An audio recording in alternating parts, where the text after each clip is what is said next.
meet up. I didn't want them to fight. I really like both of those guys, a lot. Had a chance to hang around Terence, and both guys, class act.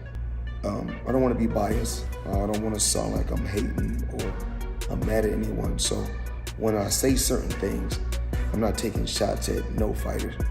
I'm just saying, speaking from the heart. Following the bout, Floyd Mayweather showed nothing but appreciation for Crawford, referring to him as a generational genius who demonstrated that boxing is still a cerebral sport before brawn. Thanks, Floyd! Hey, you see me wink at you? I pulled one of your I think the camera... I said, yeah. I see you, champ. Yeah. He claimed that Crawford reminded him of himself in his best years because of his timing, discipline, and ring IQ. And from a man who established his reputation on excellence, that is the highest compliment. To say to Canelo is this: you proved yourself already. You proved yourself. You fought a lot of great fighters. You tested yourself. You went up in weight to numerous weight classes, like myself and like other fighters throughout the years. Same thing with Pacquiao. And everyone is now saying that he's not the same fighter. He's not. Following Crawford's victory over Canelo, Floyd Mayweather couldn't stop grinning. And with good cause. Money invested $50,000 in Bud and left with a profit of $124,000. The classic Mayweather move of placing wise bets and making large payouts.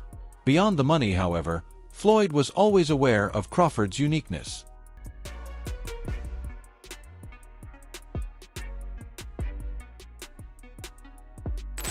I be hating on Mayweather too. Continue to hate.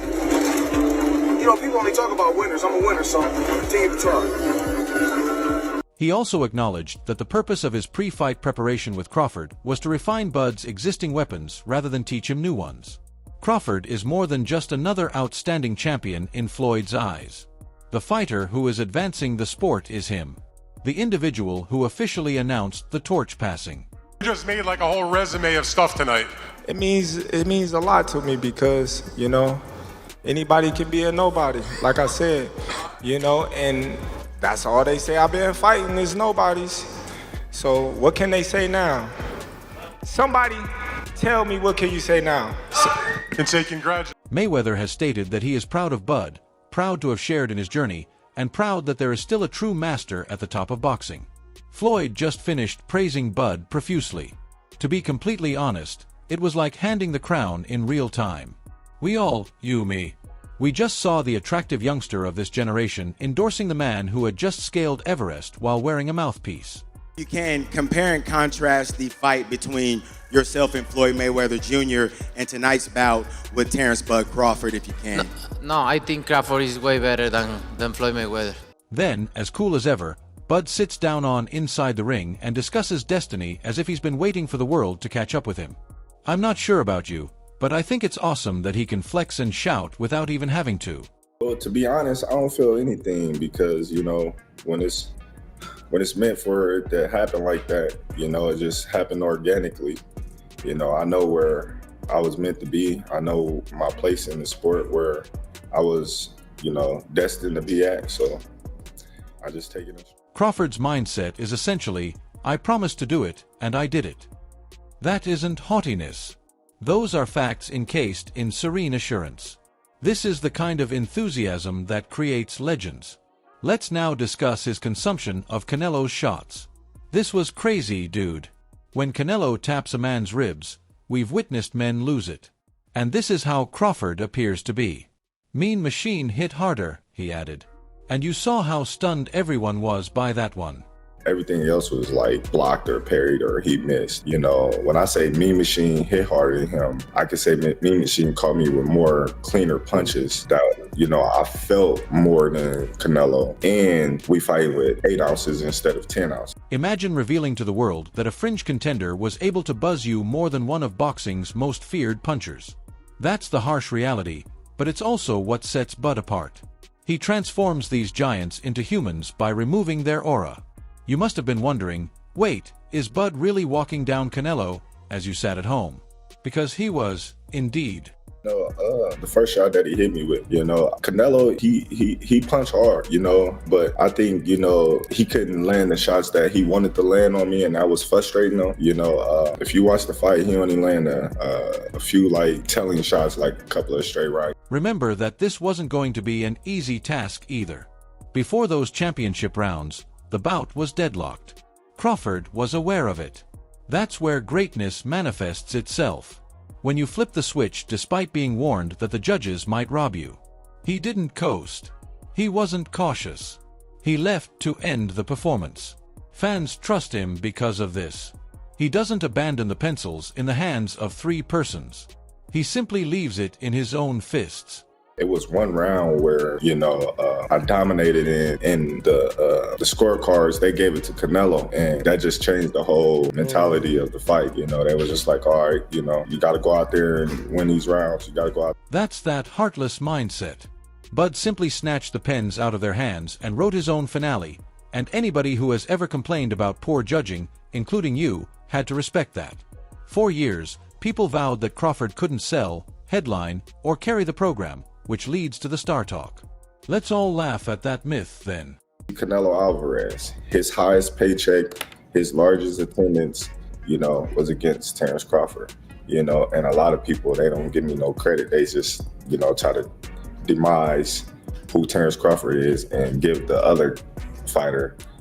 Canelo Alvarez just received his largest payout and largest crowd ever from the same man they deemed unmarketable. That's crazy. Bud's performance of Elegant, which resembled a Super Bowl halftime act, proves that he is a celebrity. The best part is that he accomplished it without using cheap trash talk, clowning, or chains. All you need is talent, history, and a little endurance for the world to eventually realize. I'm not sure what else could be considered superstar energy. We both made this fight happen, and history was made, on both ends, because without Canelo, there wouldn't be no history-making fight. Without Terence Crawford, there wouldn't be no history-making fight. So you got to give both of the fighters. Stephen A. Smith turns up the volume as only he can, just when you thought Crawford's destruction of Canelo was the pinnacle of his career. You see, Stephen A. preaches instead of merely talking. And it almost feels like you're sitting in church listening to a sermon on the wonderful science when he claims that Bud is the world's greatest fighter. The three-time undisputed champion, pound-for-pound ruler, man who simply marched up divisions and collected belts like infinity stones, and that quintessential Stephen A. intensity all helped him break it down. Crawford is the best fighter on the planet. Pound for pound, he's that dude. In this four-belt era, he is now the undisputed world champion. 3 times over, 140 pounds, 147, now 168. You, I, and everyone else watching could tell Stephen A. wasn't promoting by the manner he stated it. He was presenting the facts. The fact that Stephen A. truly values the craft is what elevates it. When everyone else is just flailing hammers, he emphasized Bud's surgical timing, patience, and discipline. That's why it struck so forcefully. It wasn't hype, but rather acknowledgement of one of the most shrewd and orderly battles we've witnessed in a long time. Furthermore, it is not noise when Floyd and Stephen A. perform the same song. That is the endorsement of the boxing community. Up against a guy who was perceived as being bigger and stronger, Crawford was strong. Crawford was strong enough to fend him off, strong enough to make him respect his own power. He used his jab, he used his distance. He had poise in the ring, he wasn't rattled. He backed up and moved when necessary and kept it. When you thought Stephen A. had given Crawford his flowers, Dan Rafael appeared with the entire arrangement along with a Hallmark card. Even the man, who has watched 24 Canelo bouts, acknowledged that he had never saw Canelo back down in such a manner. Something significant is taking place when Canelo is the one retreating. Additionally, Dan wasn't out here hyping for clicks. He said it outright, look, Canelo's still a great, maybe the greatest Mexican ever, but Father Time doesn't negotiate contracts. It's brutal, but it's true. We all like Canelo, but even myths begin to resemble everyday people in time. Crawford also made sure that everyone was aware. One of the greats of all time. I think you can make a really good argument that he's the greatest Mexican of all time, even more than Chavez. That said, he is in decline. He's been in decline for the last few years. He hasn't been what we've seen him at his best since he beat Caleb Plant, and it's just common. It's the oldest saying in boxing: Father Time. Dan becomes even more hilarious at this point. Claiming that most people are fools for promoting a phony rematch clause, he made fun of half the boxing community. He said something that almost had me vomit out my drink. Like, dude, you had to verify Twitter rumors even though you covered 24 Canelo fights. For you, that's boxing in 2025. What I adore, though, is that Dan gave both men credit. While Bud's IQ is maturing like a great wine, Canelo's mileage is becoming apparent. I, and the entire team just seen something that doesn't happen every 10 years. The king of pressure fighters is being walked down by a supposedly smaller man. Yes, is he in decline? 100%. Is he still very capable of beating, good quality fighters? Yes, but Terence Crawford is obviously a special, let's use the word that I hate, but I'll use it, generational kind of fighter. John Ryder enters with first-hand credibility just when you thought Dan Rafael's interpretation was the big reveal. And you and I need to listen when a man who has truly dealt leather with Canelo speaks. Ryder wasn't merely trying to get Crawford excited. Like a man who understands what it's like to be on the other side of the Mexican superstar, he was tearing it down. He gave Bud his flowers, explained that Crawford didn't simply win, and stated the tiny man in there resembled the bigger one. He brought the noble art of hit back into vogue. And avoid being struck. In an era of Spotify, it would be equivalent to bringing out an old-fashioned record player and yet getting the audience to dance. I think he's well past his prime. He had a fantastic year in 2020 and 2021 when he cleared up at super middleweight. Then I think the COVID time was a weird time for everyone. It was like you either marched on or you stood still for a bit. He marched on, and I think he had good success, but he had a lot of fights in a short space of time, and I think that might have paid his price on him. He does suffer from injuries and whatnot, and niggles, so that could play its part. This is when everything became serious, though. Although Ryder acknowledged that Canelo was past his best, he still valued the grind. Fans want that kind of honesty because it's reality rather than hate. In essence, his response was, yeah, the miles are there. Canelo yet ventured to intervene. Regardless of what the scoreboard indicates, that is outdated material. I also appreciate that Ryder did not simply declare Crawford the winner. He reminded us that numbers and belts aren't the only things in boxing. It comes down to who is prepared to go into the fire, and both of these men did. I think we shouldn't be talking about if he does. I think he is a great fighter. In the modern recent years, what he's done has been unbelievable. So I think we should be putting some respect to his name, mentioning him as a great.